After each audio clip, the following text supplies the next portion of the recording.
Assalamualaikum warahmatullahi wabarakatuh.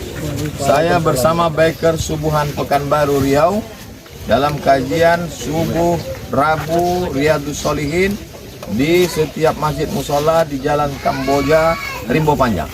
Bagi yang sudah bergabung istiqomah, bagi yang belum segera bergabung. Kiamat sudah dekat.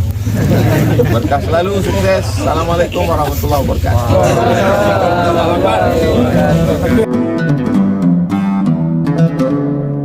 Di antara begitu banyaknya sunnah Nabi Muhammad SAW, ada sunnah fisik, ada sunnah sifat, ada sunnah akhlak, ada sunnah ibadah. Berapa sebetulnya sunnah itu? Ma'udhifa ila Nabi sallallahu alaihi wasallam min qaulin au fi'lin au taqririn au sifati khalqiyatin wa khuluqiyatin. Qaulin cakap, fi'lin perbuatan, taqririn ketetapan, khalqiyatin fisik, khuluqiyatin kebiasaan, perbuatan, pembawaan, tabiat.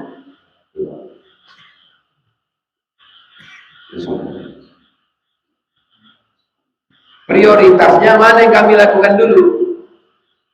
Sunnah ini terbagi hukumnya kepada pertama wajib, yang kedua sunnah. Jadi yang mana kita laksanakan? Wajib. Sholat subuh berjamaah sunnah, hukumnya wajib. Bingung saya Pak Ustaz, sunnah kok wajib? Tapi sunnah itu dilaksanakan berpahala, ditinggalkan nggak apa-apa, itu sunnah. Itu sunnah menurut ulama fikih. Ini yang sedang kita kaji, sunnah menurut ulama hadis. Sunnah menurut ulama hadis, ucapan, perbuatan, ketetapan, fisik, kebiasaan. Sunnah menurut ulama fikih dilaksanakan berpahala, ditinggalkan tak apa. Sunnah menurut ulama usul fikih, dalil-dalil dari Nabi yang bisa dijadikan sebagai hujah untuk hukum. Jadi kalau gitu sunnah itu berapa? 3.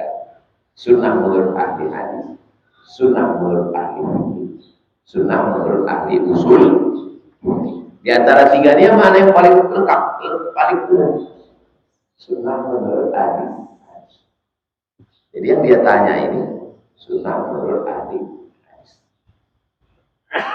Sholat subuh berjamaah kemudian itu adalah sunnah. Salah Pak Ustaz, itu wajib. Yang menjelaskan betul, yang membantah itu kan betul. Cuman bedanya yang Ustaz ceramah ini menurut ahli hadis, yang bertanya itu menurut ahli fikih. Kalau dipahaminya semua, di mana prioritasnya? Yang wajib dulu. Habisnya yang wajib baru yang sunnah. Karena banyak kaum muslimin yang sangat kuat menjalankan satu sunnah dan meninggalkan sunnah yang lain. Kasih saya contoh, ini umum. Melaksanakan satu sunnah, meninggalkan sunnah yang lain. Mana dia contoh? Apa hukum mentaukilkan perwalian kepada kuah, sedangkan ayahnya masih ada, dengan alasan ayahnya tak fasih mengucapkan akad? Sultan waliyun menjadi wali, man la waliyalaha. Sultan jadi wali kalau perempuan itu tidak punya wali. Kalau ada ayahnya di situ, ayah jadi wali, kecuali satu dan lain hal. Karena dia bilang diwalikan oleh wali adna di bawahnya. ayah, tak ada ayah, atuk, tak ada atuk, abang dulu, tak ada abang, adik, tak ada adik, abang ayah, tak ada ayah, adik ayah, gitu urutan. Langsung aja keluar urutan perwalian. Kan sultan Pak Ustaz, di Riau ini kita kalau ada orang tak tahu ayahnya atau mu'alaf baru masuk Islam, siapa walinya? Sultan Syarif Qasim. Sultan tak ada lagi. Sultan-sultan se-Indonesia memberikan kekuasaan kepada Presiden Soekarno. Maka Soekarno disebut sebagai ulil amri ad-daruri bisyarkah. Presiden Soekarno melimpahkan kekuasaannya ke Menteri Agama. Menteri Agama melimpahkan kekuasaan ke Kanwil Provinsi. Pak Kanwil melimpahkan kekuasaan ke Kemenak Kampar. Kemenak Kampar melimpahkan kekuasaan ke Uang. Itulah asalnya fatwa itu bisa menikah. Orang bingung kan? Siapa menikah kau? Fatwa tak sah karena fatwa bukan sultan. Iya juga ya. Cumana ceritanya fatwa itu bisa jadi sultan? Begitu ceritanya Pak. Makanya tak ada kuat. Karena perempuan tak bisa menikah. Ada kuat? Tak ada. Karena itu sudah perjanjian. Sultan-sultan nih, Sultan Syarif Qasim mengatakan, kuserahkan kekuasaan kepada engkau Presiden Soekarno. Adapun surat-surat semua kusimpan di dalam peti besi, aku kunci dan kuncinya kucampakkan ke Indonesia. Sampai sekarang tak temukan. Dibawa pakar kunci dari Jerman untuk membuka kuncian di bawah tangga. Datanglah jamaah ke rumah, memegang kunci lemari. Panjangnya segini, terbuat dari emas.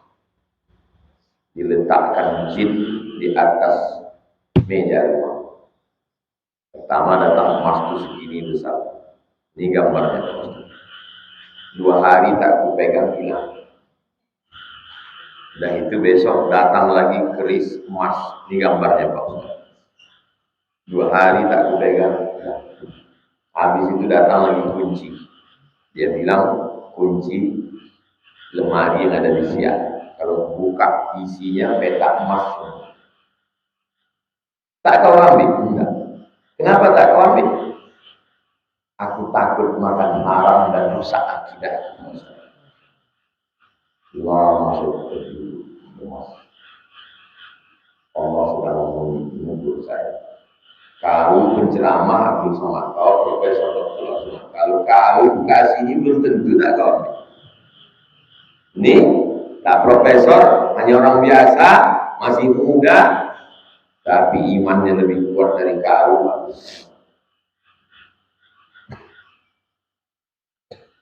Bisa pula iman kuat, tak tergoda ya. Kalau saya tidak bilang, saya urus. Selesai itu.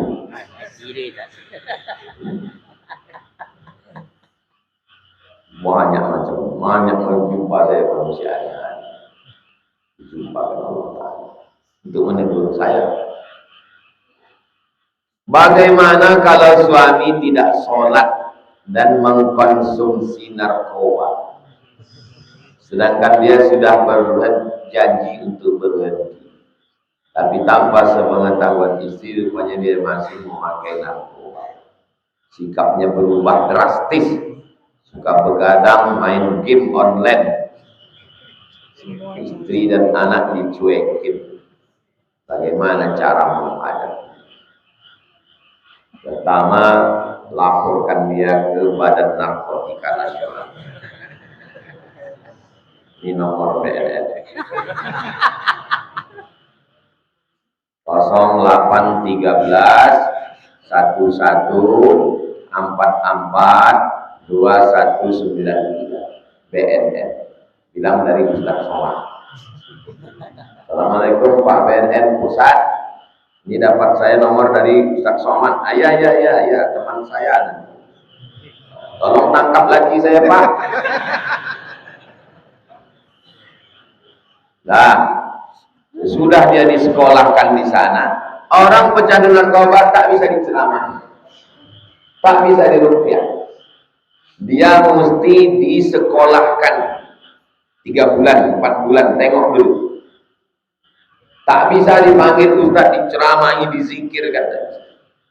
Dia mesti masuk sekolah. Kalau tetangga nanya, laki kau kemana? Sedang S2. Ada panggilan pejabat dari Jakarta atas rekom dari Ustaz. Kalau payah ya, datang lama. Tengok lagi kota. Dia kemarin asal atas usul dari luas. Sudah pelatih.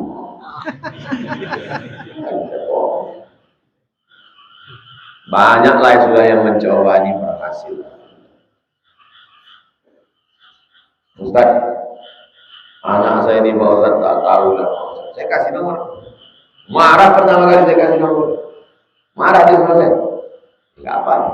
Pas jumpa sekali lagi, senyum. Alhamdulillah Pak Ustaz. Kenapa? Anak saya sudah ditangkap. Alhamdulillah ditangkap.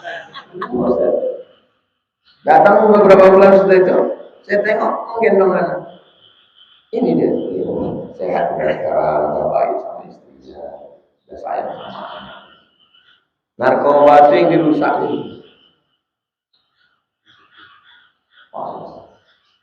Yang membedakan kita sama binatang,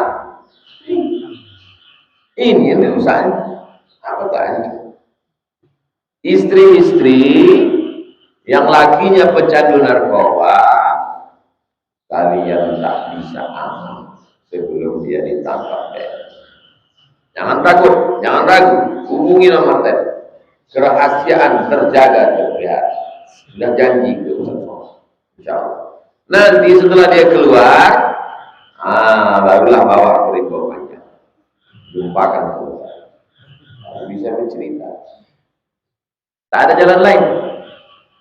Kumpulkan semua wali, ayah, atuk, abang, adik, paman, abang ayah, adik ayah, nenek mama. Tak bisa. Orang tak ada sakit. Tak bisa. Macam mana menasihati orang sakit? Orang sakit itu disembuhkan, diobati. Itu solusi. Masukkan dulu. Setelah balik nanti dari Bandung, selesai acara wisuda, baru bawa ke Rimba Panjang. Bawa dia Rabu subuh, habis dulu Rabu baru nasihat saya. Kalau sebelum itu tak bisa. Itu solusi. Saya kasih step pertama, nanti baru langkah. Setan itu takutnya sama Allah. Setan itu takut sama Allah. Maka kita berlindung, a'udzu billah. Aku berlindung dengan Allah. Aku ini tak ada apa-apa. Aku berlindung sama Allah. Dari siapa? Minasyaitan. Aku berlindung dengan Allah dari setan. Maka ketika aku bersama dengan Allah, setan takut. Apakah sama ayat Al-Quran? Ya kalau yang baca ayat Qurannya orang sakau, sedang mabuk dia. Allahu la ilaha illa huwal hayyul qayyum. Beo kenapa lain? Yang membaca itu mesti bertauhid. Orang yang membaca, manusia yang membacanya itu bertauhid. Allahu la ilaha illa huwal hayyul qayyum. Sadar dia membaca, dekat dia dengan Allah. Atau sama orangnya Pak Ustaz? Orang yang membaca. Adik Sultan di Baghdad, Irak, diganggu setan. Datanglah utusan Sultan ke rumah Imam Hambali, Imam Ahmad bin Hanbal. Minta supaya Imam Hambali datang ke istana meruqyah adik sultan. Imam Hambali tak mau. Imam Hambali tidak mau datang ke istana. Dikasihnya terompah kayu. Kita kalau di dalam WC toilet, kaki ini jangan menginjak lantai, karena lantai ini ada percikan air kencing, nanti menyebabkan was-was ragu. Pintu setan masuk melalui ragu. Terompah kayu itu dari terompah kayu yang di dalam toilet itu, di kayu dikasih terompah kayu. Pernah dengar terompah kayu? Kalau orang Mesir namanya kokok, bakya. Kata Imam Ahmad bin Hambal, ini ada terompah kayu. Letakkanlah di samping adik raja yang sakit. Sampai ke istana, diletakkan di adik sehat. Sekarang saya tanya, yang hebat tuh Imam Ahmad bin Hambalnya atau sebabnya? Imam Ahmad bin Hambal sehat.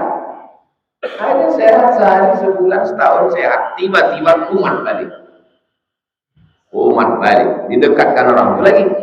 Ketawa setannya. Aku bukan takut sama sendal ini, kata dia. Aku takut sama yang punya sendal. Rupanya Imam Ahmad meninggal tahun 241. Rupanya kalau orang tauhid itu kuat, sama seloknya pun setan. Kalau tauhid tak kuat, sama dia pun setan. Ada orang sakit di rumah sakit Jalan Sudirman. Datanglah orang membacakan ayat kursi. Allah la ilaha illa diludahi semua. Yang cerita itu keluarga saya. Tanyanya, Ustaz, kenapa waktu dibacakan orang ayat kursi setan itu tak takut? Karena yang membacakan itu ulahnya macam setan itu juga. Itu maka dia tak takut. Antum kalau mau menguji nanti ada orang kerasukan setan, antum dekatlah sama dia. Kalau mau menguji tauhid, saya pula takut Pak Ustaz. Berarti antum setan ya? Pula takut sama setan. Bersihkan makanan, bersihkan pandangan, bersihkan pikiran, bersihkan hati, bersihkan amalan. Habis itu minta tolong kepada Allah. Bukan aku yang berkuasa, Engkau ya Allah. Tolong aku ya Allah.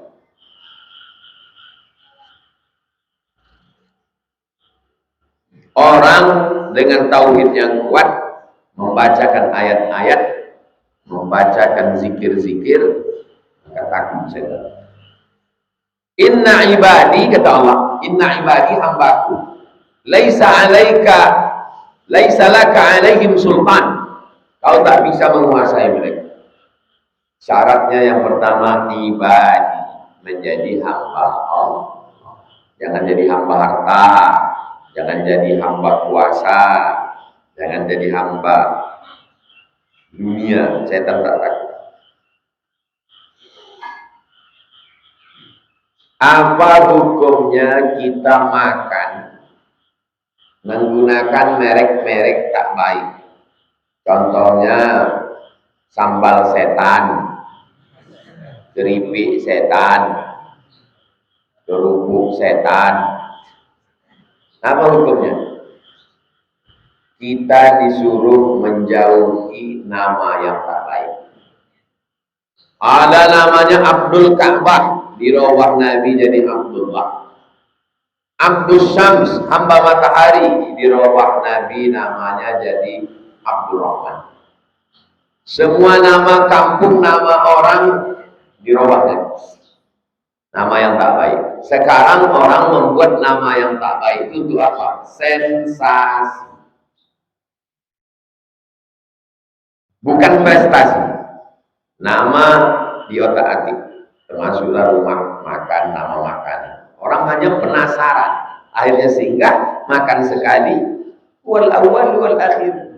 Itu yang pertama dan terakhir. Karena dia tidak. Saya baru pulang dari Medan. Pak Haji ini 1 bulan jual bakso, 1 bulan sedekahnya 2 ton beras. Saya tanya, Pak Haji, udah berapa lama buka bakso nih? 40 tahun. 40 tahun. Habis sholat Jumat, jamaah datang. Dan pengajian di sini Pak Ustadz seminggu sekali. Habis sholat Jumat, orang datang. Pengajian seminggu sekali. Setiap bulan 2 ton, 3 ton. Lingkungan. 40 tahun sudah bertahan. Berapa banyak yang rumah makan setan ini hanya sebulan 2 bulan bertahan. Setan habis itu buka tempat baru gitu lagi. Menipu. Bukan memperbaiki kualitas cita rasa, tapi menipu dengan sensasi. Buka rumah makan. Habis itu orang makan sekali tutup, buka lagi. Buka lagi. Sampai begitulah dia terus menipu. Dan kita suka pula tertib. Berapa banyak rumah makan di Pekanbaru? Namanya biasa aja, tempatnya biasa aja, tapi orang udah puluhan tahun. Tapi ada yang luar biasa tempatnya, hanya sensasi. Dan orang sekarang memang suka sensasi. Daging panggang kambing nomor 2 di dunia. Ramai orang berdatang. Ini yang kejadiannya jamaah kita di Medan. Pergi dia ke Jakarta, tengok, pas lewat ngomong, panggang kambing nomor 2 dia. Singgahnya, makannya. Biasa aja. Dan selesai makan, panggil. Pak, nomor 2 kok biasa aja? Iya Pak, karena yang enak itu nomor 1. Ini kan menipu. Orang kalau udah kena tipu kan. Saya hafal saya tempat-tempat yang enak di Pekanbaru. Setiap saya ada tamu ke situ saya bawa. Kita tak ingat mereknya, tapi kita ingat tempatnya. Jadi usahakanlah kalau buka rumah makan yang diperbaiki itu kualitas. Kalau mau bertahanlah lama. Tapi kalau mau nipu, kan itulah buka di sini sambal setan. Nanti udah tutup, buka lagi tempat baru, sambal iblis. Buka lagi sambal laknat. Nggak sampai mati lah menipu terus. Menipu. Masyarakat itu memang suka ditipu ya. Sensasi.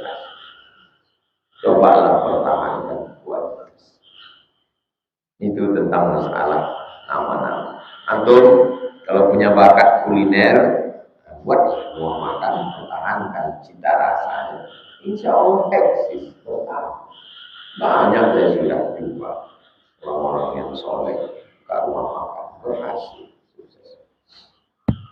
Pesan Buya Hamka kepada bapak-bapak di Lampung. Pesan Buya waktu saya jumpa di Jakarta, Pak Ustadz, buka rumah makan. Karena orang yang lapar kenyang dia beribadah, duitnya dapat, ibadahnya dapat. Dibuka bapak itu adalah rumah makan. Rumah makannya megah, mewah, banyak cabang. Dibuat Pak Haji itulah pesantren. Saya menandatangan ini semua hasil rumah makan di bawah. Tak ada dibuat yang gulai setan, rendang setan, sup setan, tak ada. Pakai baik-baik semua. Yang dipertahankan yang kualitas. Bukan setannya. Bukan setannya itu dipertahankan. Orang sekarang ini banyak lebih pada sensasi. Mudah-mudahan kita dijauhkan Allah dari perbuatan setan. Ala hadhihi niyah al-Fatihah. A'udzu billahi Bismillahirrahmanirrahim.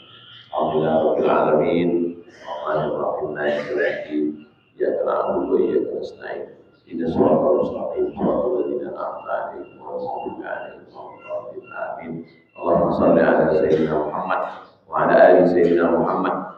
Allahumma hafazna min kulli su'in syarr. Jaga kami, pelihara kami dari godaan setan, dari semua yang tak baik.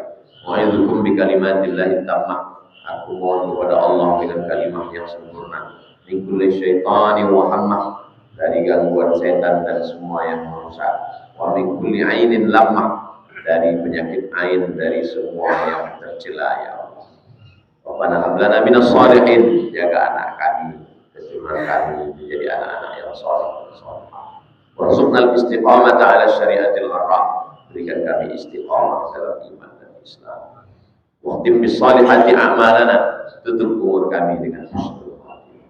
Wajma'na ma'al habibil mustafa fi jannatikal ula, satukan kami di surga jannatul firdaus bersama Nabi Muhammad sallallahu alaihi wasallam. Rabbana atina fid dunya hasanah wa fil akhirati hasanah wa qina adzabannar.